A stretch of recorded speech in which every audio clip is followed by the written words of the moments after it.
আপনি নাকি নববধূদের miss call দিচ্ছেন, নববধূদের মিস কল দিয়েছেন। নববধূটা আবার কোথা থেকে করলো? কোনো একটা নববধূকে নাকি মিস কল দিয়েছেন, সেটাও ভাইরাল। সমীরবাবু নববধূকে মিস কল দিয়েছে। নববধূকে মিস কল দিয়েছি মানে মেম্বারশিপ করানোর জন্য? সেটা তো আপনি বলবেন কি করেছেন। না না, আমি তো মিস কল দিয়েছি যারা বিয়ের পিড়িতে যখন বসছে, আমাদের মেম্বারশিপ অভিযান চলছিল, আমি গিয়ে তাদের তো ফোন করে এসেছি, আমি তাদের তো মেম্বারশিপ করিয়েছি। নতুন বধূ মালা দিচ্ছে বরকে, আপনার মিস কল পেয়ে বিজেপিতে চলে এলো? না, মালা দিচ্ছে মিস কল করে যায়নি, একদম পরিচ্ছন্নভাবে সুন্দরভাবে। তিনি এখন আবার বিদেশে চলে গেছেন, অত্যন্ত মেধাবী ছাত্রী। তাকে আমি গিয়ে একদম গায়ে হলুদ যখন হচ্ছিল তখন মেম্বার করিয়েছি, সময় পেয়েছি। গায়ে হলুদের সময় মিস কল দিয়েছেন? হ্যাঁ, মিস কল দিয়েই তো মেম্বার হতে হয়। আমি মিস কল দিইনি। মিস কল আমি দিলে মেম্বারশিপ হবে না, সে মিস কল দিয়েছে বিজেপিকে। মিস কল দেওয়ার জন্য আবেদনটা আমি করেছি। সুতরাং আমাদের যে আমাদের যে মেম্বারশিপের প্রক্রিয়াটা কি, যে আমাদের সাপোর্ট বেসটাকে একদম সরাসরি আমাদের মেম্বারশিপ বেসটা কনভার্ট করা। বাংলার মুসলিমরা কনফিউজড। একদিকে বাংলার মুসলিমদেরকে বোঝানো হচ্ছে বিজেপি এলে তাদের ঘাড় ধাক্কা দিয়ে বের করে দেবে, এবং তুমি এমন এক রাজ্যের রাজ্য সভাপতি, একটি শাসক দল হওয়ার দিকে এগোচ্ছে বলে মনে করা হচ্ছে, সেখানে 30 বা 35%, 40%ও হতে পারে মুসলিম পপুলেশন। তাদের বাদ দিয়ে যোগী আদিত্যনাথও পলিটিক্সটা করতে পারেনি উত্তরপ্রদেশে, তাদের পপুলেশন কম। বাংলায় মুসলিমদের বাদ দিয়ে হিন্দুর দল শুধু বিজেপি হতে চলেছে। প্রথম কথা, আমি একটা অন্য উত্তর দিই। একজন সাংবাদিক প্রশ্ন করেন, প্রায় 7 বছর মুখ্যমন্ত্রী হয়ে গেলেন, আপনি গুজরাটে মুসলমানদের জন্য কি করেছেন, তাদের আর্থসামাজিক উত্তরণের জন্য আপনি কি করেছেন? তো নরেন্দ্র মোদী তার উত্তরে বলেন, আমি কিচ্ছু করিনি, আমি মুসলমানদের জন্য কিচ্ছু করিনি, এবং আমি হিন্দুর জন্যও কিছু করিনি। আমি যেটা করেছি সেটা 6 কোটি গুজরাটবাসীর জন্য করেছি। তো আমাদের কাছে 30%, 40%, 60% নয়, আমাদের কাছে পশ্চিমবঙ্গবাসী।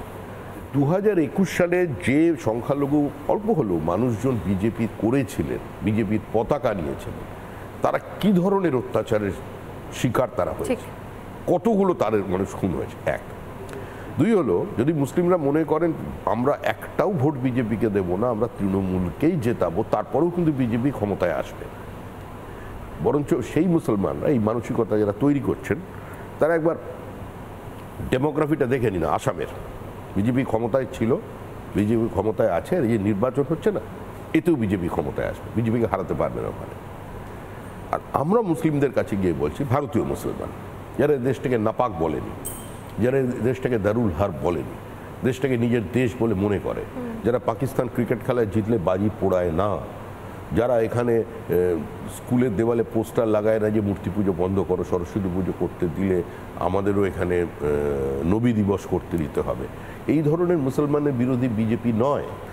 আমরা চাইছি তারা সমাজের মূল স্রোতে ফিরে আসুক। আপনি একটা আমার কথার উত্তর দিতে হয়, আপনারা এই যে যারা এই রোজ আপনারা সন্ধ্যা হলেই টিভি চ্যানেলে দেখান ফিরহাদ হাকিম বিবৃতি দিচ্ছেন, যেখানে তিনি হঠাৎ দাওয়াতে ইসলাম বলছেন, ওগুলো ঠিক আছে, ওটা ওনার ধর্মীয় ব্যাপার, আমি তো আঘাত দিচ্ছি না। তো ওনার মেয়েরা কোন স্কুলে পড়েছে? জাভেদ খানের ছেলে মেয়ে কোন স্কুলে পড়েছে? কনভেন্টে। যত এখানে এই ধরনের মানুষজন আছেন যারা বিজেপিকে আক্রমণ করেন, তাদের আগে মুসলমানদের চিনতে হবে। তারা গতানুগতিকতার ওই খারিজি মাদ্রাসার বাইরে, তাদের জীবন আধুনিক, তারা বিদেশ ভ্রমণ করেন। আর আপনার যাদের দিকে দূরে সরিয়ে রেখে দিয়েছে তাদের বলছে তোমরা সংখ্যা দিয়ে ক্ষমতা দখল করো। অনিতা দেওয়ান কী কারণে খুন হয়েছিলেন? লাইগেশন ক্যাম্প করতে গিয়ে, ফ্যামিলি প্ল্যানিংয়ের কথা বলতে গিয়ে, ভেসেক্টমির কথা বলতে গিয়ে। আর আজকে যেখানে ফ্যামিলি প্ল্যানিং সরকারের একটা ফ্ল্যাগশিপ প্রজেক্ট, সেই মমতা বন্দ্যোপাধ্যায়ের মন্ত্রিসভার একজন সদস্য সিদ্দিকুল্লাহ চৌধুরী, তিনি বিধানসভার ক্যাম্পাসে দাঁড়িয়ে বলছেন হাম দো হামারা চার। তো এটা কোনো সুস্থ ব্যবস্থায় কাম্য? গ্রাম বাংলায় যাবেন, লেখাপড়া জানা উচ্চবিত্ত, তারা একটাকে দুটো সন্তান নেয়। আর সাধারণ বা নিম্নবিত্ত পরিবার, তারা 3টে 4টে 5টাও হয়, হিন্দু হোক মুসলমান। হামদো হামারা চারের এটা হলো আপনার তার বিশ্লেষণ। আপনারা ভোট না দিলেও পশ্চিমবঙ্গে পরিবর্তন করে দেবে মানুষ, কিন্তু তখন কিন্তু আফসোস করবেন না। আমাদের কাছে যখন একজন মুসলমানের নাম বলতে না, থ্রেট কেন হবে? আফসোস করবেন না যে আমি এটা ভালো পরিবর্তন নিজেকে সামিল করতে পারিনি। একবার গুজরাটের মুসলমান, উত্তরপ্রদেশের মুসলমান, মধ্যপ্রদেশের মুসলমান, তাদের অর্থনৈতিক অবস্থাটা দেখুন, আর একবার পশ্চিমবঙ্গের মুসলমান, মুর্শিদাবাদ মালদার অর্থনৈতিক অবস্থা দেখুন। আরে যেখানেই নির্মীয়মান বাড়ি ভেঙে পড়ছে তার তলায় মুর্শিদাবাদের মুসলিম শ্রমিক, পরিযায়ী শ্রমিক। টানেলের মধ্যে আটকে পড়ছে, সেখানেও বাঙালি। তাহলে বাঙালি কি? বাঙালি হচ্ছে 18,000 টাকা মাইনে চাকরি করা ইঞ্জিনিয়ার, আইটি মজদুর, আর বাইরে রাজমিস্ত্রি, তারা ওখানের মজদুর। বাঙালির এটাই এখন পরিচিতি, আর এই পরিচিতির বাইরে আমরা নিয়ে আসতে চাই। আপনার এখানে সুস্পষ্ট শিল্প জমি নীতির পরিবর্তন করতে হবে, কৃষককে শিল্পে অংশীদারিত্ব দিতে হবে, পশ্চিমবঙ্গের আইন শৃঙ্খলার ব্যবস্থা উন্নতি করে এটাকে ইনভেস্টমেন্ট ফ্রেন্ডলি স্টেট বানাতে হবে। ডেস্টিনেশন বেঙ্গল শুধু স্লোগান নয়, সেটাকে কাজে লাগাতে হবে। কারণ আমাদের সমুদ্র আছে, আমাদের নদী আছে, আমাদের টাকা আছে, আমাদের মেধা আছে, আমাদের টোপোগ্রাফিক্যাল অ্যাডভান্টেজ আছে, আমাদের টেকনোলজি আছে। তো সুতরাং আমরা কেন গুজরাটের ইকোনমির সঙ্গে কম্পিট করতে পারবো না? আমরা বলছি বাংলাকে গুজরাট হতে দেবো না। গুজরাটের এফডিআই কত? গুজরাটের এফডিআই হচ্ছে 39.6%। বাংলার এফডিআই কত? বাংলার এফডিআই হচ্ছে 6.6%। তো এই যে ব্যবধানটা তৈরি করলো, সেটা কে করলো? মোটামুটি বালি তুলতে তুলতে তো যে অবস্থা করে দিয়েছে, নদীর গতিপথ বদলে গেছে উত্তরবঙ্গে। আর উত্তরবঙ্গ তো সম্পূর্ণ বিচ্ছিন্ন, বঞ্চিত উত্তরবঙ্গ, অবহেলিত উত্তরবঙ্গ, পিছিয়ে পড়া উত্তরবঙ্গ। এ তো আমি যবে থেকে রাজনীতিতে আছি তবে থেকেই শুনছি। আগে বামপন্থীরা বলতেন, তখন কংগ্রেস বলতো, আমরাও বলতাম, তারপরে তৃণমূল কংগ্রেস হলো, তারাও বললেন। মুখ্যমন্ত্রী এসে একটা ঐতিহাসিক একটা পদক্ষেপ নিলেন, খুব ভালো। উত্তরকন্যা, ওনার একটা কবি মন আছে, নামটামগুলো ভালো দেন উনি সব জায়গায়। উত্তরকন্যা হয়ে গেল।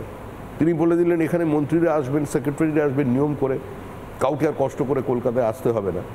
কিন্তু উত্তরবঙ্গের বাজেটারি অ্যালোকেশন কত? ও তো জল গরম হয় না। একজনও তো উত্তরবঙ্গের মন্ত্রী দাঁড়িয়ে বলেন না যে ভাই এটা যে টাকাটা আপনি দিচ্ছেন বাজেট বিতর্কে, এটা পর্যাপ্ত নয়, বাড়াতে হবে। ওখানে আমি মন্ত্রী ছিলাম যখন দেখেছিলাম, গৌতম দেব ছিলেন, একবার উঠেছিলেন, মিথ্যা কথা বলবো, একটু বাড়লে ভালো হয়, মানে এরকম টাইপের কথা বলতে পারছেন, জোর করে বলতে পারছে না, ক্ষমতা নেই। এবারে আপনি একবার দেখুন বাজেটারি অ্যালোকেশন যেটা, সেটা সর্বাধিক ব্যয় হয়েছে কত? এক বছর একবারই হয়েছে, যেদিন থেকে উত্তরকন্যা তৈরি হয়েছে, 41%। তারপরে 23 থেকে 24%-এর মধ্যে ঘোরাফেরা করছে। ওখান থেকেও টাকা সাইফন অফ করে অন্য জায়গায় চলে যাচ্ছে। নানা ধরনের কন্টেন্ট দেখার জন্য লাইক করুন, শেয়ার করুন আমাদের ফেসবুক পেজ, সাবস্ক্রাইব করুন আমাদের ইউটিউব চ্যানেল। পাশাপাশি অন্যান্য ব্রেকিং নিউজের জন্য অবশ্যই চোখ রাখুন রিপাবলিক বাংলায়।